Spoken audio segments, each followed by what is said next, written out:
This is Jamey with Stonemaier Games, and today I'm going to talk about my favorite mechanism in Exit the Sunken Treasure. This is an escape room style game, and this is one that you can't replay because the game really leans into the idea of cutting and folding and tearing and assembling and disassembling things. And I like that. I think that's one of the clever things about Exit. They just went all in with that, and they encourage their designers to lean into that. Or maybe they're the same designers. I think Inca and Marcus Brand design a lot of these Exit games, maybe all of them.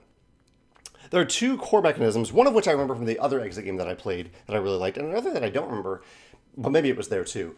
But this dial, this key, so Exit doesn't use an app at all. I think the app in like unlock games works well, but it's nice to be able to not have a screen when I play a game. And so I love this dial where at different times in the game, you are using either these numbers here, I don't know if you can see the numbers, or these icons for different puzzles. So the puzzles are the icons around the edge, but then you're using these icons to line up certain things. So if I'm trying to solve this L puzzle, maybe the puzzle has these fish on it, these shells, or it might be about the numbers. So it gives the designers versatility as to whether or not the puzzle is about numbers or about shapes. And then you line that up and you get a number.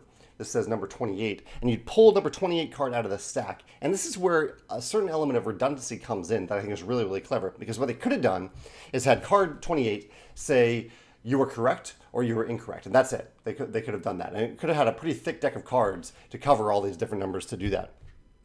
Or they do what they actually did, which is they have a bunch of cards in the game that look like this. I don't know if you can quite see that on the screen here, but they have the 10 different puzzles in the game. This is not a spoiler. They have the 10 different puzzles in the game, and they have, and so if I have number 28 and I'm working on a certain puzzle,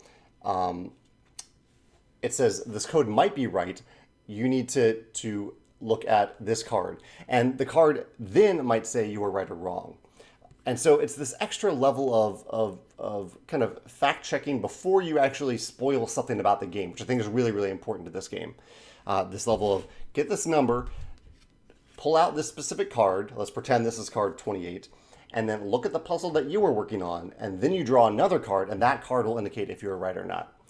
I don't know, as I was playing, I was like, that is really clever that they did that, to add that extra level of redundancy, just in case we made a mistake.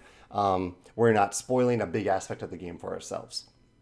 So I thought that was worth mentioning to fellow escape room designers if they're using a system where they don't want to use an app but they want some level of redundancy. I think this method in Exit the Sunken Treasure is a great way of doing so. I'd love to hear your thoughts on that, or maybe your favorite escape room game, your favorite Exit game. Feel free to mention that in the comments below. Thanks.